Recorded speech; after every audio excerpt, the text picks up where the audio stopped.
Hello YouTube, it's me, Wonderland. I got a request yesterday saying I should read My Little Dashie, and I listened to it and I cried, and you know what, I think this is perfect.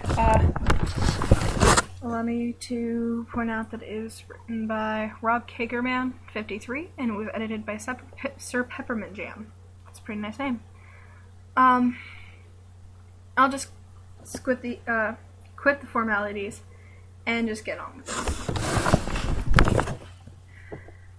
I live my life one day at a time. A good portion of those days are uneventful and always falling in the same routine. I wake up, walk to work, walk home, then bum around until I go to bed. Sometimes I'll hang with my friends, sometimes I'll hang out with my few friends, while other times I'll just play video games or watch My Little Pony. Friendship is magic. Every so often, something new and interesting happens. I meet an old friend, find $1 on the ground, or I get chased by a stray dog. Living in a dying city isn't very fun or interesting. The city was once full of life and color, but now most of those houses are sagging. The businesses sit empty and abandoned, and several open fields lay barren of the once great factories that helped drive the economy. I have never seen the city during those times in person, but I've seen pictures. My mother and father lived happy, and they could only wish for the same for me growing up. Sadly, I cannot say I've achieved that wish of theirs. I've fallen into the same dull routine. Wake up, work, sleep, repeat. I do have some moments of bliss, but the daily struggles I go through outweigh the small moments of joy I have. My Little Pony has helped, but it's still just another thing to get my hopes up on.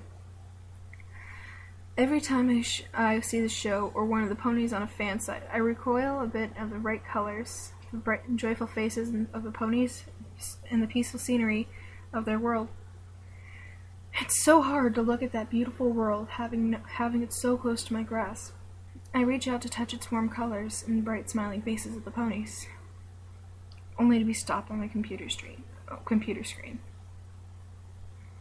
I snapped back to reality. It gets to the point where I will simply shut down my computer and walk away. I do that a lot, especially after my parents' death. Go for a walk when I feel sad, I walk. When I feel tired, I walk. When I feel like walking, I walk. Walking has become my second life in a sense. I spend at least half my day outside along the crumbling sidewalks and decaying suburbs. Blech. Sorry, still trying to get over my stutter. I've seen people come and go. I've seen buildings torn down, burned up, or have so much graffiti on its walls that its original color is unrecognizable. I very rarely pass any other people on my strolls. Most people don't like to look at their once beautiful city, their homes or former businesses. I don't blame them. In fact, I envy them. They saw this place with their own two eyes, seeing the buildings still standing tall and proud. The lawns freshly cut and paved roads and sidewalks still intact. The only thing I've ever seen that even comes close to this is my mother's paintings, each of them colorful scenes of this concrete world. She started painting once everything crumbled beneath her feet, making sad scenery before her look beautiful. Her masterpieces of an open field that yielded a parking garage. Over it, she drew an amazing rainbow. My favorite picture.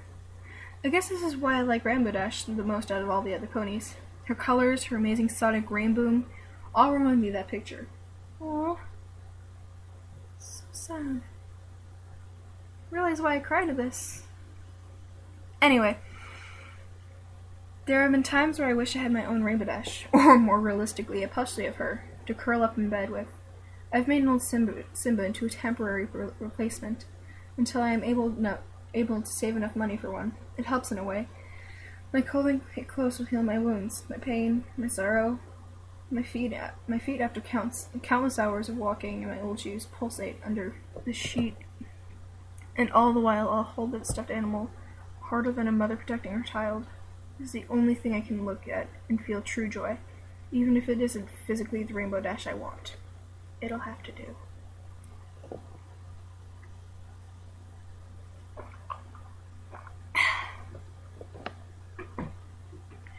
Today, as usual, I walked to work. It was the same shit, just a different day. watching the same people enter the store, grab their merchandise and pay, and then walk out with bags in tow.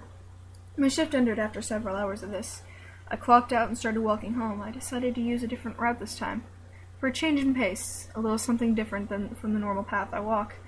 This part of town was hit the worst. Only a few houses still stand, and none of them occupied. It truly is a sad sight to see, but then again, it's really the only sight to see. The only sight I'll ever see. Or so I thought. I was stopped by something unusual. A stray cardboard box in the middle of the sidewalk.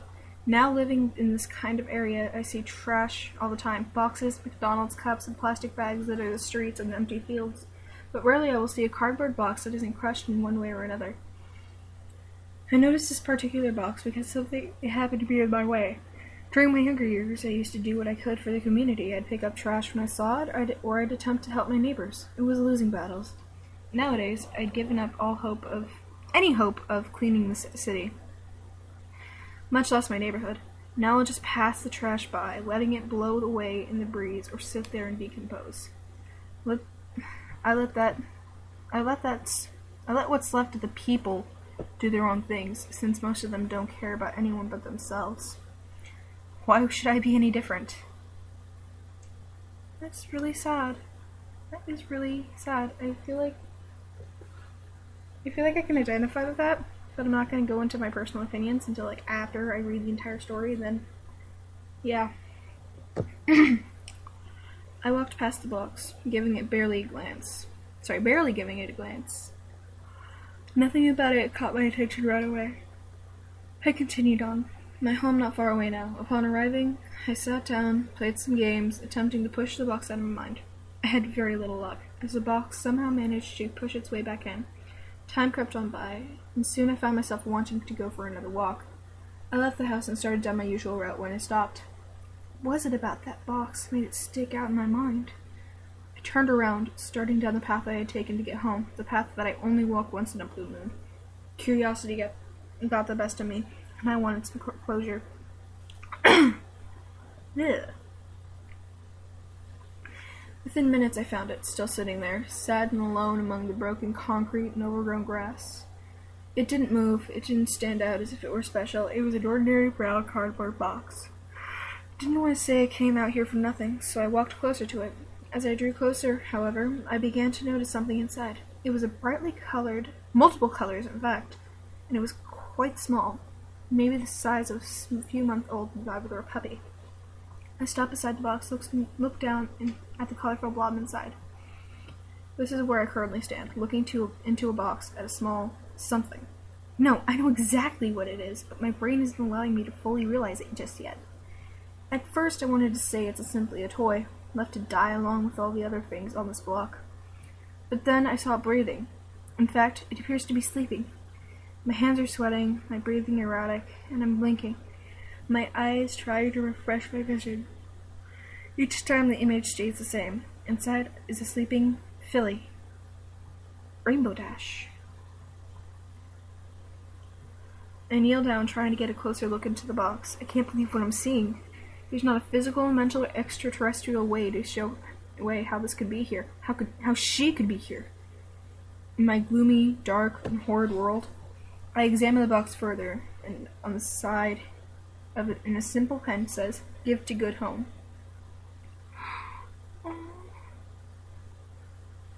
First thought that runs through my mind, besides the initial Philly Rainbow Dash in a box, is who would give up a Philly Rainbow Dash?